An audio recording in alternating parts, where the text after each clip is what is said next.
Ini adalah panduan paling lengkap tentang optimasi listing villa di Bali.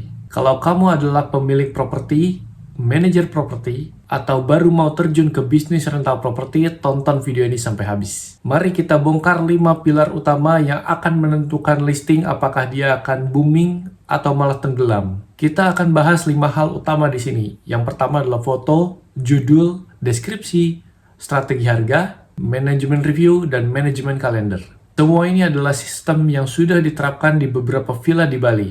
Mari kita mulai. Yang pertama adalah foto. Foto adalah conversion tool nomor 1.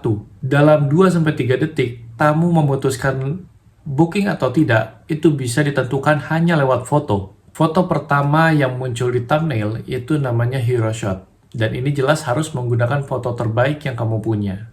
Biasanya foto yang cocok digunakan untuk hero shot adalah foto-foto yang outdoor, menunjukkan kolam renang, dan diambil saat golden hour. Kolam renang ini akan memberikan kesan resort dan liburan. Lalu outdoor akan memberikan kesan ruang dan privacy. Sementara golden hour itu akan membuat foto terlihat lebih hangat, yang membuat foto terasa lebih hidup. Hindari menggunakan foto kamar tidur atau foto interior sebagai hero shot. Karena sebagus apapun kamarnya, orang yang mencari villa di Bali, itu mereka membayangkan liburan di luar villanya. Jadi perlu untuk menunjukkan situasi di luar kamar. Beritahu kalau villamu itu dekat dengan kolam, dekat dengan pemandangan, sawah, dan lain-lain. Setelah hero shot, ada 8 urutan foto yang harus kamu gunakan di listing kamu. Yang pertama, pool atau kolam renang dan area outdoor dari sudut lebar. Ini untuk menunjukkan skala keseluruhan dari properti. Dan yang kedua, itu living room atau common area. Ini akan menggambarkan bagaimana rasanya tamu ketika akan menghabiskan waktu santai. Lalu yang ketiga, pastikan suasana kamar dalam keadaan rapi, pencahayaan natural, spray putih, bersih, karena hal tersebut akan membuat villa kamu menang secara visual. Lalu kemudian ada kamar mandi, terutama kalau misalkan ada elemen unik seperti outdoor shower atau bathtub dengan view, tunjukkan supaya calon tamu itu bisa tahu keunikan villamu. Lalu tunjukkan juga dapur atau pantry, karena ini penting untuk tamu, terutama untuk mereka yang tinggal lebih dari 2 malam. Lalu kemudian detail estetik, sudut duduk, dekorasi, dan bagaimana pencahayaan di malam hari, itu perlu kamu tunjukkan. Lalu kemudian view dari properti. Bagaimana pemandangan yang akan mereka dapatkan ketika mereka melihat dari dalam villa kamu? Apakah mereka akan melihat sawah, laut, hutan, atau apapun yang menjadi keunikan dari lokasi kamu? Dan yang terakhir, foto suasana malam. Pool dengan lampu menyala atau teras dengan pencahayaan warna yang hangat, itu akan membuat tamu seakan-akan memiliki urgensi emosional untuk, ya, saya harus ke sana. Seperti itu. Kenapa urutan ini menjadi penting? Kebanyakan platform menampilkan foto secara berurutan, dan algoritma tamu membaca foto seperti membaca cerita, dari kesan besar ke detail. Lalu kemudian ini terkait dengan tips teknis, yaitu jangan pernah berpikir bahwa kamera harus yang menggunakan yang profesional. Zaman sekarang, jujur pakai smartphone aja sudah cukup. Yang penting kamu tahu bagaimana cara menggunakannya dan memaksimalkan potensi dari kamera smartphone kamu. Yang paling penting ada 2 hal, angle dan pencahayaan. Untuk angle, selalu ambil foto dari sudut bawah, kurang lebih sekitar pinggang lah. Dan sedikit menyamping, jangan lurus secara frontal. Ini akan membuat ruangan terlihat lebih luas dan lebih dinamis. Untuk kolam renang misalnya, ambil foto dari sudut yang menangkap keseluruhan pool, bangunan, dan langit dalam satu frame foto. Untuk cahaya, sebaiknya dihindari untuk menggunakan flash langsung. Lebih baik menggunakan cahaya natural. Kalaupun ruangannya gelap, nyalakan semua lampu di ruangan sebelum memotret untuk meminimalisir atau bahkan menghilangkan adanya bayangan tajam. Jam terbaik untuk foto. Ini adalah detail kecil yang seringkali diabaikan, tapi ini penting sekali. Jam terbaik untuk foto outdoor adalah ada di sekitar di jam 6.30 sampai ya kurang lebih sekitar di jam 8 pagi. Di jam ini biasanya cahayanya masih lembut, langit sudah mulai cerah, dan belum ada staf ataupun tamu yang lalu lalang dan bisa mengganggu komposisi. Untuk foto indoor, gunakan pencahayaan yang natural juga. Buka semua tirai dan foto usahakan dari jam 10 pagi sampai sekitar jam 2 siang. Karena pada saat itulah cahaya matahari paling merata dalam ruangan. Ingat, foto adalah hal yang penting, jadi jangan satu kali jepret lalu kemudian selesai. Pastikan juga untuk selalu mengupdate foto setiap 6-12 bulan satu kali. Terutama saat ada renovasi, baik renovasi besar ataupun kecil, atau mungkin saat berbeda musim. Karena musim yang berbeda juga akan menunjukkan suasana yang berbeda. Setelah foto berhasil membuat tamu menjadi klik, sekarang tugas judul dan deskripsi untuk meyakinkan mereka membaca lebih jauh dan akhirnya booking. Formula judul yang sudah terbukti bekerja itu ternyata sederhana, yaitu unique selling point, lokasi spesifik, dan apa yang akan tamu rasakan. USP atau unique selling point adalah apa yang membedakan villa kamu dengan villa-villa yang lain. Lokasi spesifik itu artinya kamu jangan hanya menuliskan Bali atau Ubud atau Canggu, tapi tuliskanlah nama daerah atau nama tempat yang lebih spesifik daripada itu. Dan pastikan juga untuk menambahkan kata-kata yang dapat memberikan rasa atau menggambarkan perasaan yang akan didapatkan oleh tamu saat menginap di villa kamu. Salah satu contoh judul listing yang bagus adalah seperti ini. Karena ini lebih menjual pengalaman dan menjawab pertanyaan tamu. Apa yang akan kami rasakan? Di mana persisnya? Dan bagaimana rasanya nanti? Seperti itu. Lalu kemudian deskripsi. Kesalahan paling umum yang sering dilakukan oleh para pemilik villa itu adalah membuka deskripsi dengan daftar fasilitas. Villa ini memiliki 3 kamar tidur, AC, Wi-Fi, kolam renang. Itu terlalu generik dan tidak akan membedakan villa kamu dengan villa-villa yang lain. Sebaliknya, paragraf pertama harus menjual pengalaman dan suasana. Seperti misalkan bangun pagi dengan suara burung dan kabut tipis di atas sawah, lalu berenang di pool pribadi sambil menikmati kopi Bali di pagi hari. Contohnya. Baru setelah itu, di paragraf kedua, kamu masuk ke detail fasilitas. Jumlah kamar, kapasitas tamu, jumlah kamar mandi, fasilitas apa saja yang akan didapatkan, AC, Wi-Fi, dan lain-lain. Kamu tuliskan di paragraf kedua dan ketiga. Lalu kemudian ada kata-kata tertentu secara psikologis lebih kuat dan mendorong keputusan booking, dan ada juga kata-kata yang terasa lemah dan generik. Kata-kata yang bekerja yaitu adalah seperti private, authentic, panoramik, apalagi ya, butik, imersif, dan lain-lain. Dan untuk kata-kata yang lemah dan sebaiknya dihindari itu ada seperti nice, good, beautiful, comfortable, amazing, atau kata-kata lain yang terlalu umum dan sering dipakai oleh listing yang lain. Sehingga villa kamu tidak memiliki keunikan dalam pemilihan kata.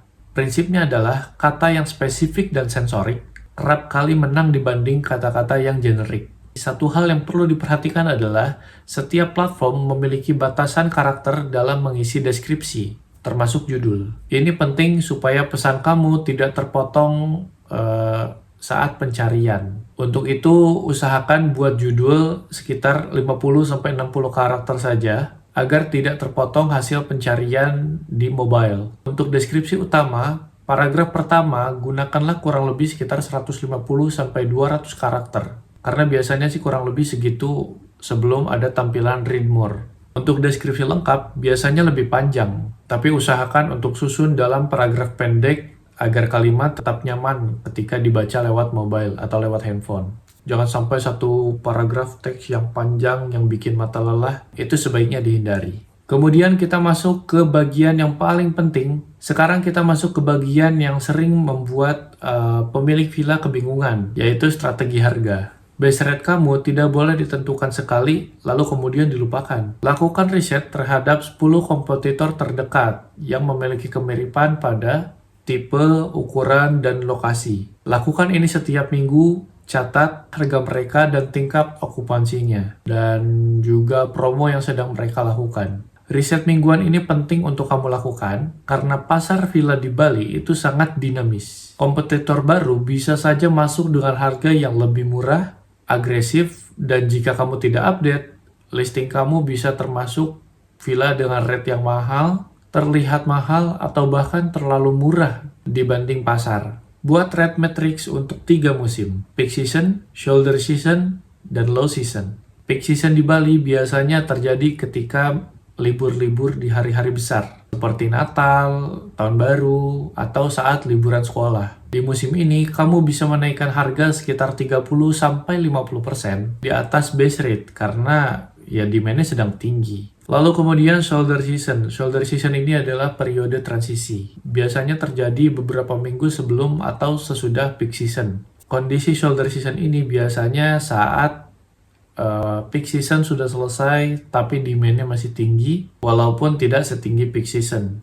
Nah, di sini kamu bisa patok harga sekitar 10% sampai 20% lebih tinggi di atas base rate. Lalu yang ketiga adalah low season atau periode sepi. Biasanya ini terjadi saat musim hujan di luar hari-hari besar atau hari libur. Di sini kamu perlu strategi yang berbeda. Tidak hanya cukup dengan menurunkan harga saja, tapi kamu juga perlu mempertimbangkan minimum stay-nya agar lebih fleksibel supaya okupansi tetap terjaga walaupun margin per malamnya lebih tipis. Lalu kemudian ada dynamic pricing tools. Kalau kamu mengelola lebih dari satu villa atau mungkin satu properti tapi ingin hasil yang maksimal, pertimbangkan tools dynamic pricing seperti Price Labs, Beyond, atau Houseway. Tools ini bisa menganalisis data pasar secara real-time, termasuk demand, event lokal, pergerakan kompetitor, dan lain-lain. Dan pricing tools ini bisa otomatis menyesuaikan harga kamu. Ini menghemat waktu riset manual dan biasanya lebih responsif terhadap perubahan pasar dibanding penyesuaian setiap minggu.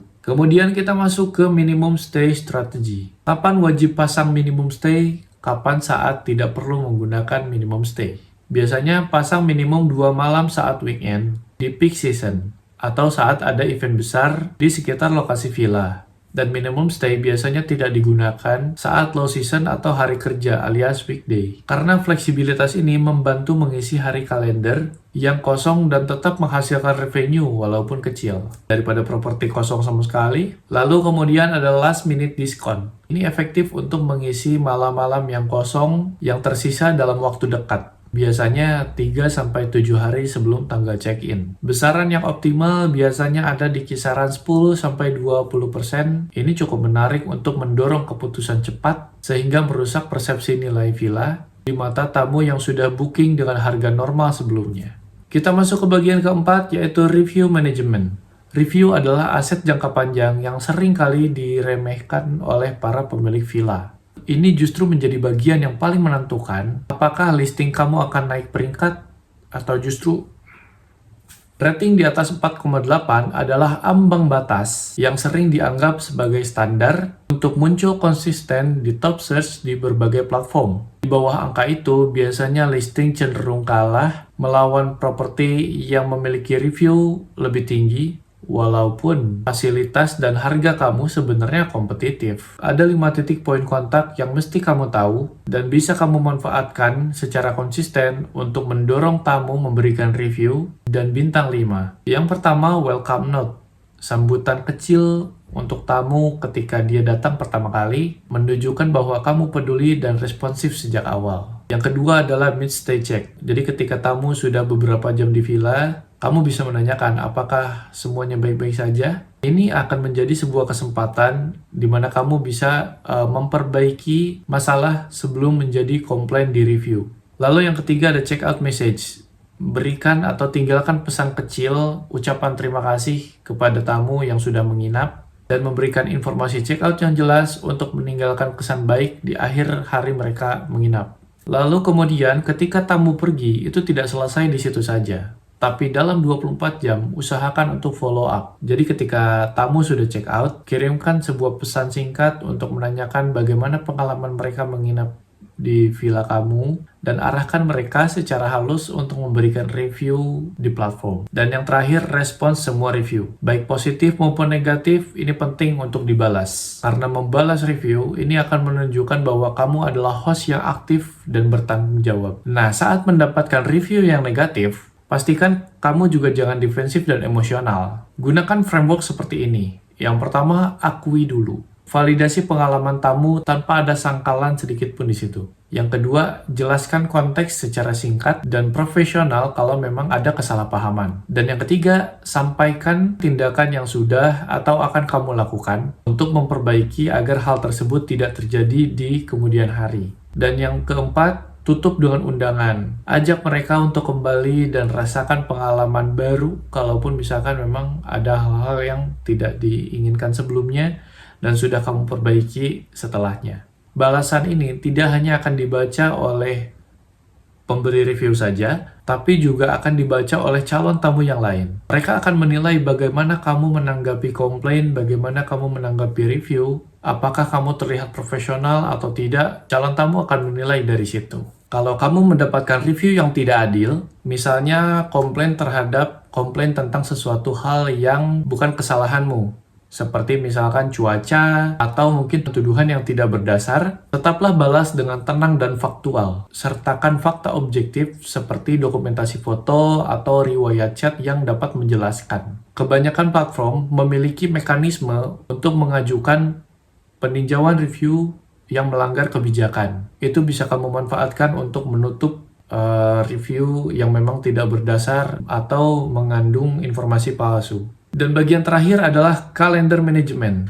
Bagian yang lumayan sering dianggap sepele, padahal kesalahan di sini bisa merusak reputasi kamu secara instan. Yang pertama, biasakan untuk blokir tanggal ketika akan melakukan maintenance. Jadwalkan blokir kalender secara berkala saat akan melakukan maintenance. Dan pastikan kamu rutin untuk melakukan maintenance, jangan sampai kamu mendapatkan komplain terlebih dahulu dari tamu, lalu diperbaiki. Selain itu, dalam manajemen kalender, ada yang namanya minimum advance notice. Tentukan berapa lama sebelumnya tamu boleh booking mendadak. Advance notice yang terlalu pendek memiliki risiko membuat tim kamu kewalahan dalam menyiapkan properti, terutama untuk villa yang memiliki servis seperti breakfast atau airport transfer. Standar umum yang aman itu minimal beberapa jam, sampai 1 hari sebelum check-in untuk booking mendadak, supaya tim housekeeping dan operasional punya waktu cukup untuk melakukan persiapan. Lalu kemudian kita akan membahas instant book versus request book. Instant book memungkinkan tamu untuk booking secara langsung tanpa persetujuan kamu. Dan biasanya ini lebih disukai algoritma karena meningkatkan kecepatan transaksi dan pengalaman tamu. Tapi kamu jadi kehilangan kesempatan untuk menyaring tamu sebelum adanya konfirmasi. Sebaliknya dengan instant book, request book justru memberi kamu kontrol lebih untuk meninjau profil tamu terlebih dahulu sebelum adanya konfirmasi. Walaupun ini akan membuat resiko listing kamu dinilai kurang kompetitif karena tamu modern cenderung memilih yang cepat-cepat aja. Kalau boleh rekomendasi, gunakan instant book sebagai default, tapi tetap set kriteria tamu seperti verifikasi identitas atau review history supaya kamu bisa tetap punya lapisan proteksi tanpa mengorbankan kecepatan booking. Lalu kemudian sinkronisasi kalender dan platform. Ini hukumnya wajib kalau villa kamu listing di lebih dari satu platform. Tanpa sinkronisasi kalender otomatis, potensi double booking kemungkinan besar akan terjadi. Dan double booking ini adalah salah satu penyebab review buruk yang paling fatal karena langsung merusak kepercayaan tamu. Gunakan channel manager yang mendukung sinkronisasi real-time antar platform. Itu dia 5 pilar penting yang harus kamu terapkan di villa kamu supaya villa kamu bisa bersaing di listing di berbagai platform. Terima kasih sudah menonton, jangan lupa like, komen, dan subscribe. Sampai jumpa di video selanjutnya.